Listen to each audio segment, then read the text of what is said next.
night came. And the horror. What horror? Take it easy, man. There's nothing to worry about. You were sitting here in the Cosmopolites Club. Yes, but I wasn't sitting in the club last night. I was on my way home. And why should that scare you? I don't know, but it did. I'd been jumpy all day. That infernal number kept running through my head. Meadowvale, 1212. Have you ever seen my house? Yes, it's that big sham Gothic place on Riverside Drive, isn't it? Yes, big and dark and drafty like a mausoleum. I told you it was moving house to an apartment downtown. But there were some papers there I had to get out of the safe in the library to take with me to Washington tomorrow. I knew the servants would be gone, of course. But I hoped Mrs. Broom, that's my housekeeper, would still be there. Then I went up the park about 6:30. Meadowvale, 1212. Meadowvale, 1212. Meadowvale, 1212. Meadowvale, 1212.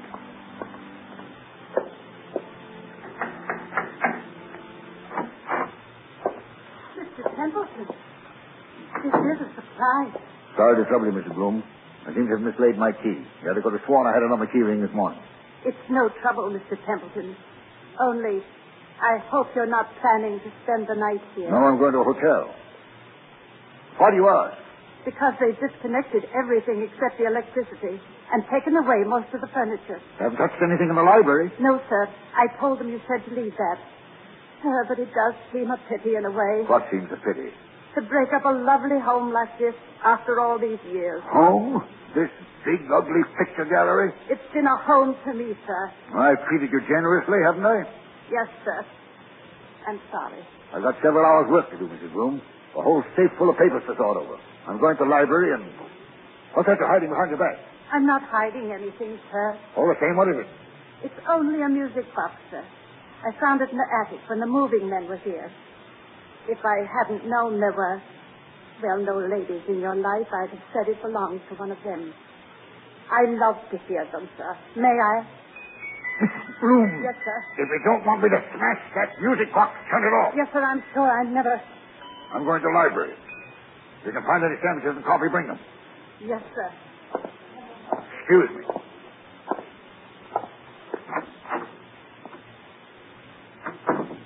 Same old library.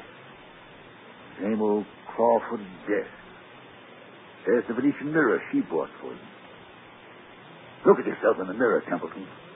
Admit you can't face it. Admit you can't work here tonight. Admit you've got to have lights and music and... That's it. Go out for dinner. Telephone Wilmot. If you've left the phone... Oh, yes. Good. Here it is. Hello. Yes, sir. Number, please. Number, please. I want, Meadowvale 1212. Meadowvale, 1212. Wait, what the devil's name am I saying? Say, sir, I want... Hello, my darling.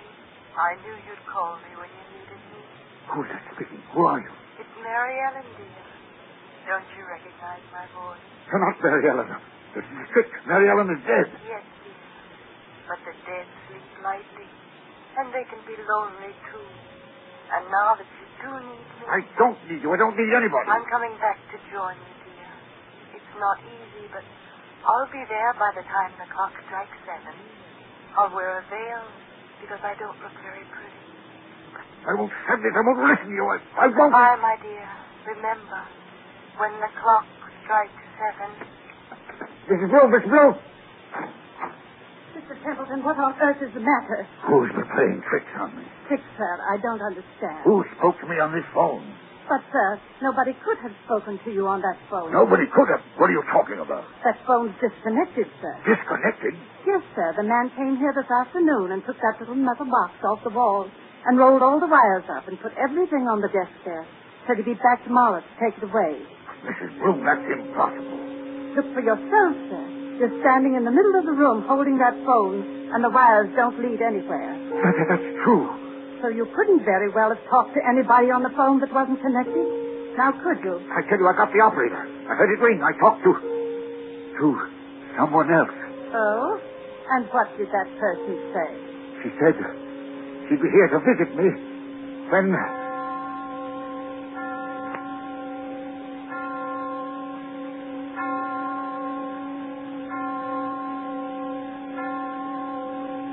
Mr. Templeton, what's the matter?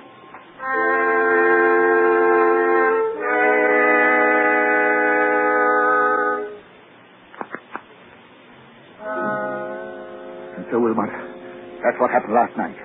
The phone was disconnected. It was Mary Ellen's voice. There's no doubt about that. Am I out of my mind or what? Before I say anything about that, my friend, Well, let's hear the end of your story. What did happen when the clock struck 7? I don't know. You don't know. No, I lost my head. Ran out of that house as though the devil were after me. Maybe he was. And since then? I spent the night at the hotel. Today, I've walked past that house 50 times, 100 times, trying to muster up enough nerve to go in. I couldn't do it, but I've got to go in there. Why? It's those papers I've got to take to Washington. Send somebody else to get them. I can't do that, Wilmot. It's confidential information for the government. I've thought of everything. I've even bought a revolver, see? For the love of heaven, man, put that gun away. You want the other club members to think you have gone insane? Then I thought of you. You know all the tricks of fake spiritualists. You've written about it and lectured about it. Which reminds me, by the way, that I'm lecturing before the Acropolis Club in about 20 minutes. You've got to break that engagement, Wilmot. Why? Because you're going with me to my house tonight, now. That's impossible, old man. Now sit quietly and listen to me. I'll go with you willingly, tomorrow morning. That's too late. I'm taking an early train to Washington. Well, then wait until I can get away from the lecture. Say, around midnight. I'll tell you what I'll do. I'll take a taxi and join you as soon as I can. That won't do. I've got to know the answer now. Do you understand? Aren't you being a little unreasonable about this? Unreasonable or not, I usually get my own way, and I mean to have it now. Well, then I'm afraid you'll have to go to the house alone. Besides... You know, Wilmot, you worry me. You sit there puffing at that pipe and looking at me out of those queer eyes of yours like a young Satan. I've often wondered what you were really thinking about. Since you flatter my intelligence so much, I was wondering whether you'd been quite frank with me. Frank with you, how? About your late wife, Mary Ellen Cleaver. What about her? Well, after she left you, something happened that, you don't like to talk about. Was there, by any chance, a child, a son, for instance? Or... Did you say a son? Yes. I don't know what you're talking about. Well, then let's agree not to understand each other, shall we? Now, are you coming with me or aren't you? I tell you, man, I'll get there as soon as I can. All I can think about is the wet red clay in that cemetery, and the dismal graves in the rain, and what her face might look like if she raised the veil, and what am I going to see in that house? What am I going to see in that house?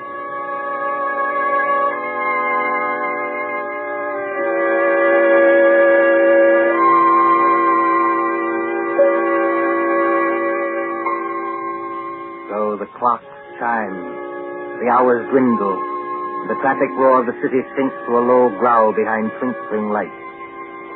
It is midnight, when a taxi moves along a certain street towards a certain house out of a bygone age. Lightless, black against the stars, surrounded by iron railings and with a path bordered by fir trees leading to the front door.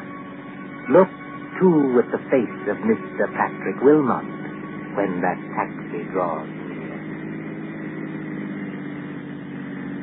All right, driver. This is the place.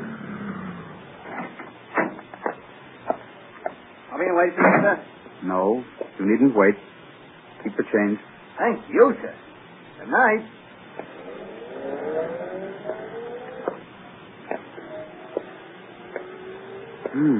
So the front gate is open. And he did go in. And... I beg your pardon. I didn't mean to bump into you. Mr. Wilmot. You know who I am. Oh, yes.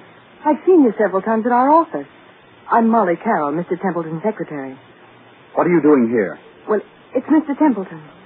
What about him? Well, that's what I want to know. I was out with Frank, that's my fiancé, and when I got home, the girl I room with said that Mr. Templeton had been phoning all evening. She said he sounded drunk or something. He wanted somebody to go with him to this house. Evidently, I wasn't the only person he applied to. Shall we go in? But yes, but the whole house is dark. Suppose he isn't there. He's there, all right. You don't know men like Bert Templeton. Get up. I'll push the gate wider. Now, straight up the walk to the front door. I've got a flashlight. What are we going to find? Something rather unpleasant, I'd better warn you.